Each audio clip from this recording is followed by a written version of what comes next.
Welcome to Buzz On Veterans. I'm your host, Chris Budahas, here in the studio with Buzz On Veterans. Today's show is sponsored by Military Affairs and Veterans Department. Harrison Connors, the team squaring away our veterans for the benefits they earn through their military service.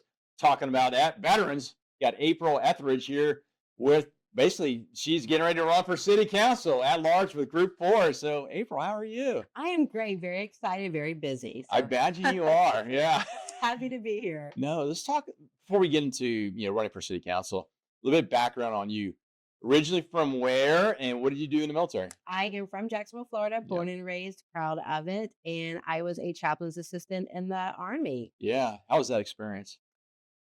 I call it the best, worst experience of my life. Very surreal. You're probably not the only one. I wouldn't change a thing. Yeah. I loved it. Thought I was going to be a lifer. Yeah. Life did not work out that way, so I just altered my course. That's awesome. So now, thanks for your service to the nation. Thank you. Obviously, if you didn't do that, we couldn't do this here today. Right. So, and we got such a great city we live in. 1 out of every 4 people in Jacksonville there have former or current military service, which is amazing.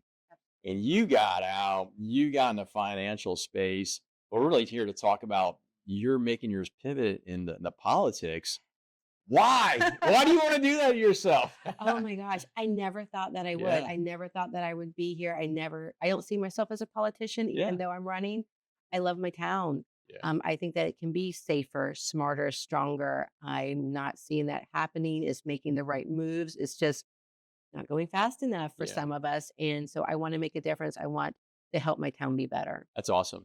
Now, my wife's from San Diego, and she's always, and she's not necessarily dig, but she would say, like, Jacksonville is always the small, big city that wants to be the big city. And but you do see, and I heard, Donna Deegan, I think it was last summer, she has stated on a radio talk show, like, there's so much potential, and there really is. And you kind of alluded to it. What kind of things do you see could change here for our city? I think for anything to change, we have to be safer. We have Yeah. to, we've had a lot of shootings in the past couple of weeks. People are afraid to go out into our town, Yeah. whether it's downtown, whether it's the beaches, north side. They're afraid to get out there. I think for us to be the big city in the small town at the Yeah. same time that we want to be, first we have to get safer. And I think that our sheriff's department's doing a great job. Yeah. I just think that we need to continue to provide resources to them so that they can make our streets safer Yeah. and provide the resources. And I think that's the first start. Yeah, I appreciate that. Yeah, I always said, and I'm sure you can probably remember from your military service, the first priority is security. You got to be secure in order to do anything else. And you're right. I mean, our law enforcement, our first responders do amazing work, but the stressors put on them, is insurmountable. And then I heard, I think it was maybe a year ago or 2 years ago, they were talking about on WKV program where they were putting mental health providers with police because, let's be honest, when you drive through downtown, like any other downtown, there's a amount of homelessness and other issues that can be addressed, not necessarily through arresting people, though people need to be arrested at times, but through just talking to people and kind of de-escalating things in many cases. Yeah, absolutely. And I agree with that. I think that it should be something that we continue in Jacksonville. I think it's something that we should have. It's about educating our first responders so they're safe and so that our residents are safe as well. Yeah, is there any other issues you're looking at? It's funny, I saw a statistic last year talking about the city's going to grow, Duval County, 500 plus thousand people in the next 10 years. And I mean, they're saying that number's probably increased closer to 750.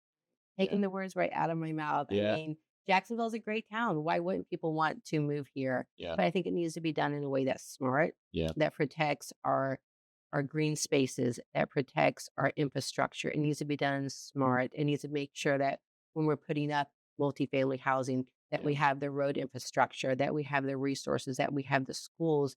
Otherwise, it's just going to cause congestion and frustration, and people are going to stop enjoying their life here and Oh, stop yeah. coming here. Yeah, that's fair. Talking to Robin Falsgraf over at Community Land Trust, kind of that go between the city and then, attainable housing. I didn't realize there's a demand of 40,000 plus domiciles just in Duval County alone because people need housing, right? And then the other piece of it, I live in St. Johns County, the adjacent county here.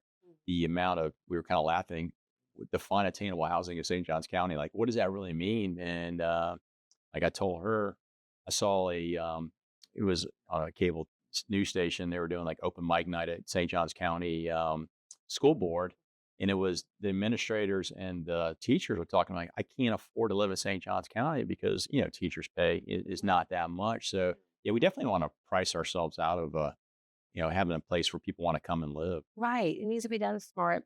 It needs to revitalize the neighborhood without pushing people out. Oh yeah, We need to respect our small business owners that have been there, that have their businesses, running their businesses, yeah, and not make it so insurmountable that they can't continue to be in business right. and we can't afford to patron their services. No, that's true. We've always, wherever we live in the world or in around the country through my military service, we always support local, right? Because that matters. I mean, if you like the little Absolutely. quaint place you live, then you better support your local businesses, or they're going to walk away. And then we go, you know, why do we have X? This big corporation. That's Mhm. because you never supported local, so you kind of chased them out of town. Right. Yeah.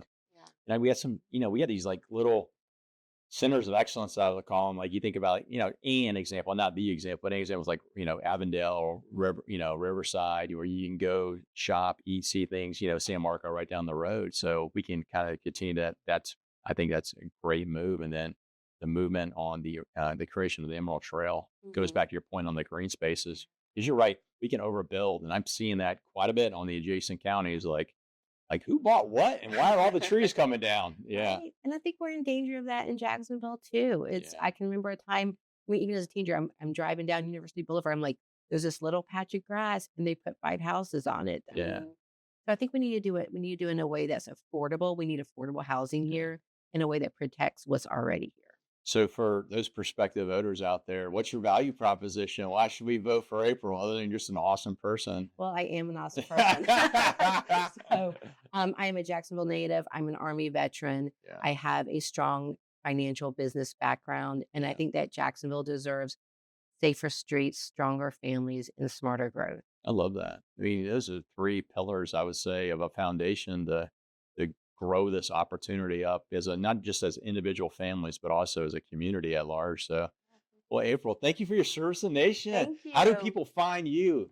So they can go to my website, aprilforjax.com. Okay, April Jackson, Also, I'm inviting everyone to come join me July 16th July 16th. at United Veterans Craft Brewery at 6 p.m. It Okay. is an open mic night. Come bring me your suggestions, bring me your Okay. questions, bring me your support, bring your Yeah. friends. Yeah. Come join me in supporting a local veteran-owned business. Yeah.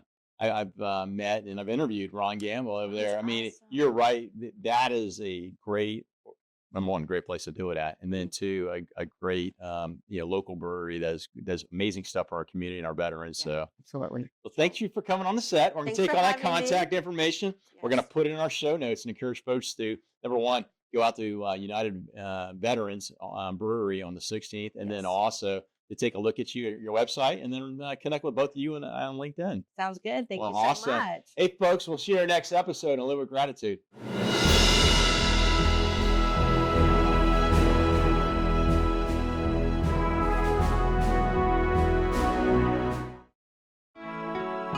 When they leave us for battle, we await their return.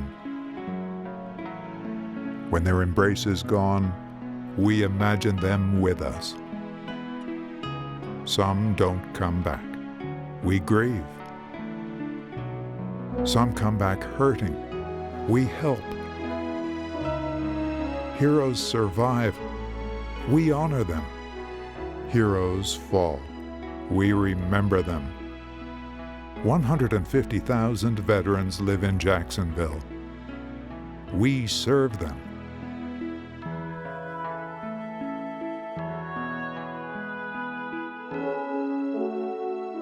We're the Military Affairs and Veterans Department, City of Jacksonville.